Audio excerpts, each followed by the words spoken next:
Leitura da primeira carta de São Paulo aos Coríntios. Irmãos, no que tenho a dizer-vos, eu não vos louvo, pois vossas reuniões não têm sido para o vosso bem, mas para o mal.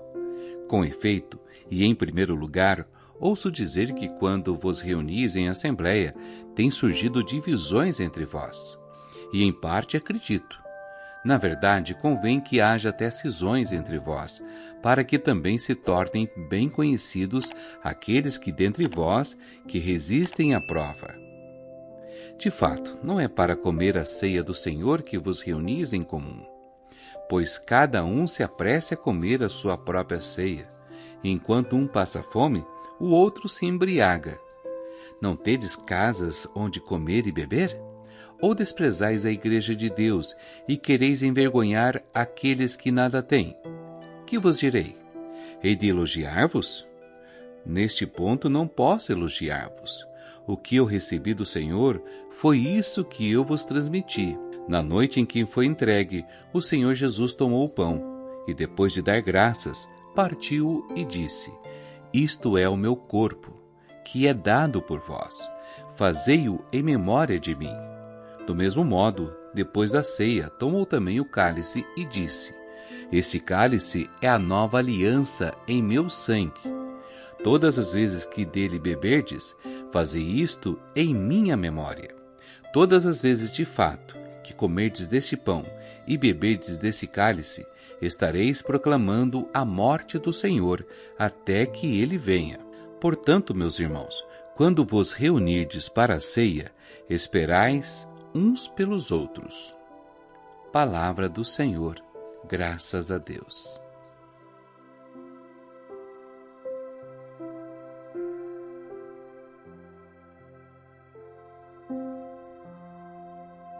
Proclamação do Evangelho de Jesus Cristo segundo Lucas. Glória a vós, Senhor. Naquele tempo, quando acabou de falar ao povo que o escutava, Jesus entrou em Cafarnaum.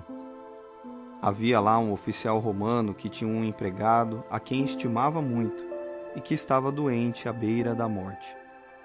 O oficial ouviu falar de Jesus e enviou alguns anciãos dos judeus para pedirem que Jesus viesse salvar seu empregado. Chegando onde Jesus estava, pediram-lhe com insistência: O oficial merece que lhe faça este favor, porque ele estima o nosso povo. Ele até nos construiu uma sinagoga. Então Jesus pôs-se a caminho com eles.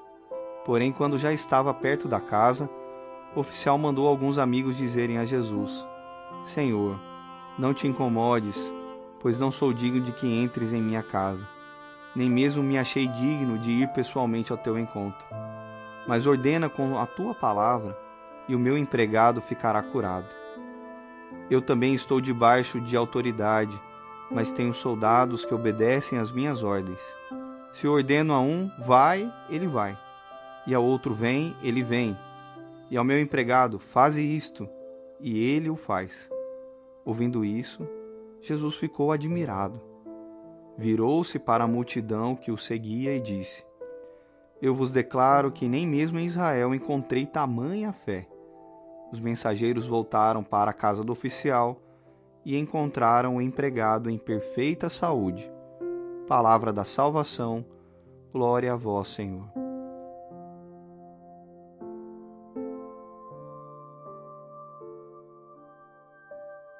Queridos irmãos e irmãs em Cristo, imaginem uma mesa de jantar.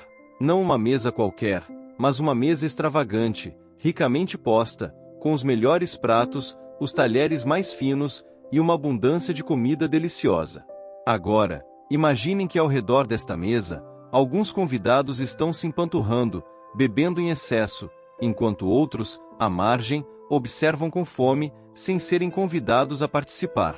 Esta cena perturbadora não está muito longe da situação que Paulo está abordando em nossa primeira leitura de hoje.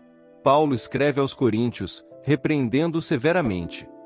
Quando vos reunis, já não é para comer a ceia do Senhor, pois cada um se apressa a comer sua própria ceia. Com isso, uns passam fome, enquanto outros ficam embriagados. Que acusacao chocante. A própria refeição que deveria unir a comunidade em Cristo estava se tornando uma fonte de divisão e desigualdade. A ceia do Senhor, o que chamamos de Eucaristia, não era apenas uma refeição simbólica na igreja primitiva. Era uma refeição comunitária real, onde os crentes se reuniam para relembrar a última ceia de Jesus, para fortalecer seus laços de amor fraterno e para antecipar o banquete celestial. Era um momento de igualdade radical, onde as distinções sociais deveriam desaparecer diante da mesa do Senhor. Mas os coríntios haviam perdido de vista este propósito sagrado. Alguns, provavelmente os mais ricos e influentes, estavam tratando a ceia do Senhor como um banquete particular, ignorando as necessidades dos menos afortunados na comunidade. Paulo está horrorizado com esta perversão do sacramento. Ele lembra à comunidade as palavras de instituição da Eucaristia: "Isto é o meu corpo, que é dado por vós. Fazei isto em memória de mim. Este cálice é a nova aliança em meu sangue. Todas as vezes que dele beberdes, fazei-o em memória de mim." Paulo está enfatizando que a Eucaristia não é apenas um ritual vazio, mas uma proclamação viva do sacrifício de Cristo. Cada vez que participamos da Eucaristia, estamos reencenando o drama cósmico da redenção. Estamos proclamando que o corpo de Cristo foi quebrado por nós, que seu sangue foi derramado para estabelecer uma nova aliança entre Deus e a humanidade. Mas mais do que isso, estamos nos comprometendo a viver essa realidade em nossas vidas diárias. Se Cristo se entregou por nós, como podemos nos recusar a compartilhar com nossos irmãos e irmãs? Se o sangue de Cristo estabeleceu uma nova aliança de amor, como podemos perpetuar divisões e desigualdades em nossa comunidade? Paulo conclui esta sessão com um conselho prático. Portanto, meus irmãos, quando vos reunirdes para a refeição, esperai uns pelos outros. Esta simples instrução carrega um profundo significado teológico. Esperar uns pelos outros não é apenas uma questão de boa educação. É um reconhecimento de nossa interdependência em Cristo, uma afirmação de que somos todos igualmente valiosos aos olhos de Deus. Agora, voltemos nossa atenção para o Evangelho, onde encontramos uma história que, à primeira vista, pode parecer desconectada de nossa primeira leitura. Mas, como veremos, há uma conexão profunda. Jesus encontra um centurião romano, um gentil, que envia mensageiros para pedir a cura de seu servo doente. O centurião demonstra uma humildade e uma fé extraordinárias. Ele diz a Jesus: "Senhor, não te incomodes, pois não sou digno de que entres em minha casa. Dize uma só palavra e meu servo será curado." Esta declaração de fé deixa Jesus maravilhado.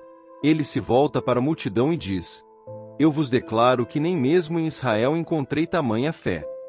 O que torna a fé deste centurião tão notável? Primeiro, sua humildade. Ele reconhece sua indignidade diante de Jesus. Segundo, sua compreensão da autoridade de Jesus. Como um homem acostumado a dar e receber ordens, ele entende que a palavra de Jesus tem poder para curar, mesmo à distância. Mas há algo mais nesta história que se conecta profundamente com nossa primeira leitura. O centurião, um gentil, um outsider na sociedade judaica, demonstra uma fé que supera a dos insiders religiosos. Ele quebra as barreiras sociais e religiosas, assim como a Eucaristia deveria fazer na comunidade coríntia.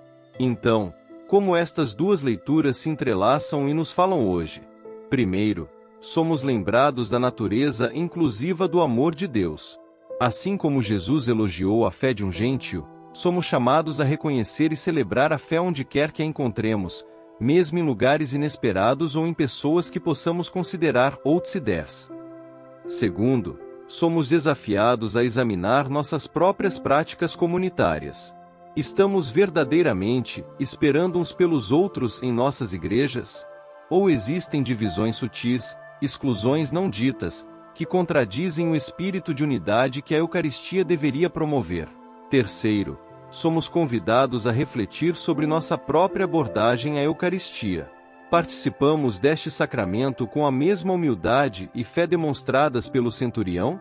Reconhecemos nossa indignidade e, ao mesmo tempo, confiamos plenamente no poder transformador de Cristo? Quarto, somos chamados a viver a Eucaristia em nossas vidas diárias. Não basta participar do ritual. Devemos encarnar seu significado em nossas ações. Isto significa quebrar barreiras, incluir os marginalizados, compartilhar nossos recursos e viver em solidariedade com todos os membros do corpo de Cristo. Finalmente, somos desafiados a cultivar uma fé que surpreenda Jesus. Uma fé que transcenda as expectativas, que quebre barreiras, que demonstre confiança absoluta no poder e na bondade de Deus. Meus queridos irmãos e irmãs, que a mesa eucarística seja para nós não um lugar de divisão, mas de união. Que seja um lugar onde todos são bem-vindos, onde as distinções sociais desaparecem, onde compartilhamos não apenas o pão e o vinho, mas nossas próprias vidas uns com os outros. E que nossa participação na Eucaristia nos transforme, para que possamos sair daqui com uma fé renovada, uma humildade profunda e um compromisso inabalável de viver o amor de Cristo no mundo. Que nossas vidas se tornem uma Eucaristia viva, um sacrifício de louvor e serviço que proclama constantemente a morte redentora de Cristo até que Ele venha. Que o Senhor, que se entregou por nós na cruz e continua a se entregar a nós na Eucaristia, nos dê a graça de viver esta realidade todos os dias de nossas vidas. Amém.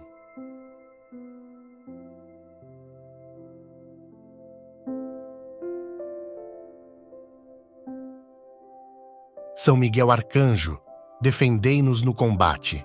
Sede o nosso refúgio contra as maldades e ciladas do demônio. Ordene-lhe Deus, instantemente o pedimos, e vós, príncipe da milícia celeste, pela virtude divina, precipitai no inferno a Satanás e aos outros espíritos malignos que andam pelo mundo para perder as almas. Amém.